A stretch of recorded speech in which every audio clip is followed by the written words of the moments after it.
Hello everybody, I'm Jen. Welcome back to the Creative Grassroots Garden. If you're new to my channel, I generally share easy beginner gardening tips and creative ideas.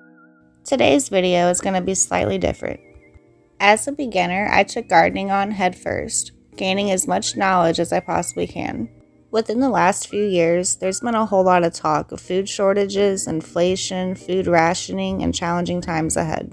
Even more recently, there's talks of World War III, cyber warfare, food riots, famine of biblical proportions, mass starvation, just to name a few headlines being seen worldwide. Whether you have a small porch, backyard, piece of land, live in the city, utilize your space. What better time than now? Begin preparing for the uncertainty of our planet as a whole. Learning to become self-sufficient and starting a small garden will help provide your family with food security. You can also prepare by stocking away water, canned goods, or even freeze-dry food. There's over 7.7 billion people in the world, and it's all about survival.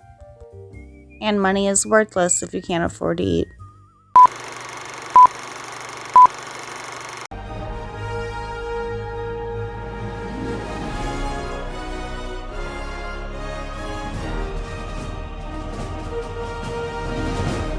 The U.S. and the world bracing for food shortages as the war in Ukraine rages on.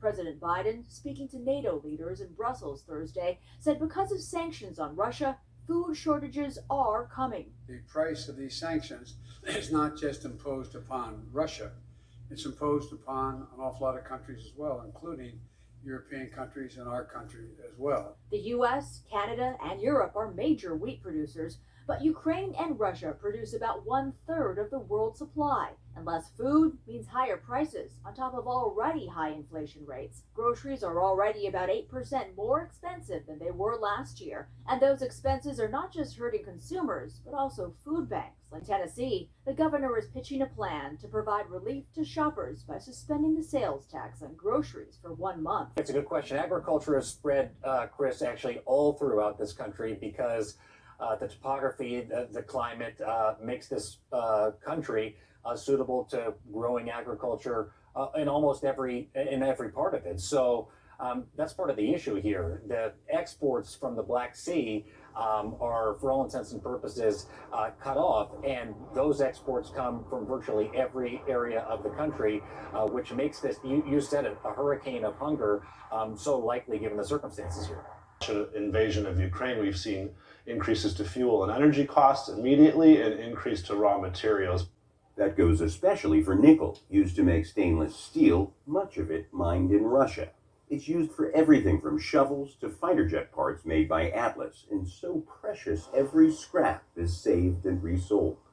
There was an item we looked at last week for one sheet was around $900, and the next day it was $1,200. The supply chain problems affect timing, price, and availability of goods to market.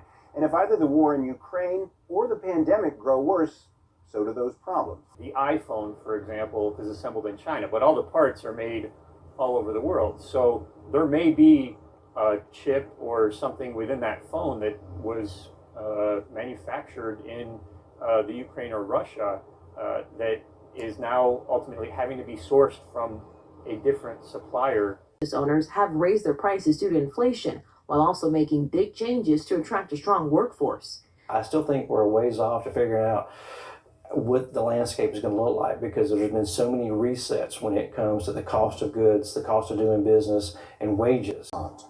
Protesters dismantled the wall and hurled bricks at the police. They even set a bus alight on the road leading to the president's building.